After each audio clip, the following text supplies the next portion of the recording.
Bem, o assunto que nós vamos estudar hoje é sobre grandeza diretamente proporcional. Por que diretamente proporcional? Porque uma grandeza, ela varia de acordo à outra, de maneira proporcional e direta. Ou seja, eu vou ler aqui um problema para a gente poder entender melhor.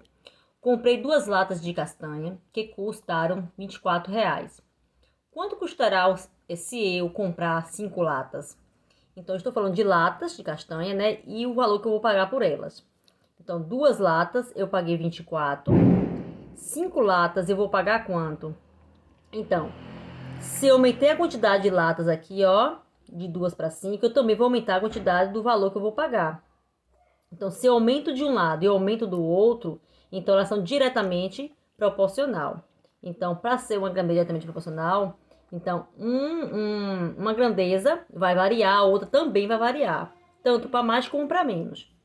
Então, como é que eu faço? Como é que eu resolvo? Então, vou fazer aqui x, né? E vou fazer 2 vezes x, 2x. 24 vezes 5. 24 vezes 5. Então, 2 latas eu paguei 24, 5 eu vou pagar quanto? Aí eu coloquei uma variável, porque eu não sei quanto é que eu vou pagar.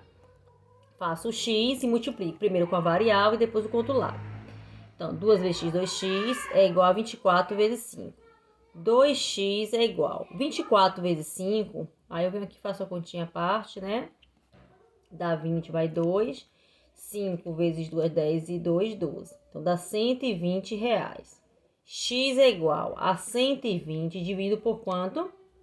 Por 2. X é igual a 120 dividido por 2 vai dar 60.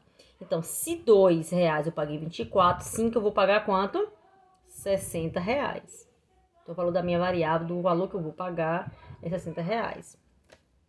Outro exemplo aqui. 2 quilos de farinha de trigo foram feitos 30 pães. Então, eu estou me tratando aqui, ó, da farinha, do quilo da farinha, né? E dos pães. Então, 2 quilos, eu vou fazer 30 pães. Eu fiz 30 pães. Para fazer 90 pães, ó, eu vou colocar embaixo de pães, ó. Quantos quilos eu irei gastar? Então, eu vou colocar a variável debaixo do que eu quero descobrir. Então, eu faço o x a mesma coisa. Então, se 30 pães eu gastei 2 quilos, 90 eu vou gastar mais também. Então, se aqui aumentou, cá também vai aumentar. Então, é diretamente proporcional. Então, eu faço 30 vezes x, 30x, e 90 vezes quanto? Vezes 2.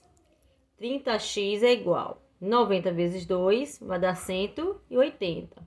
X é igual a 180 dividido por 30, ó. Corta os dois zeros para ficar mais fácil para a gente resolver nossa conta. 18 dividido por 3 vai dar quanto? 6. Então, se 30 pães eu gastei 2 quilos, 90 eu vou gastar quanto? 6 quilos.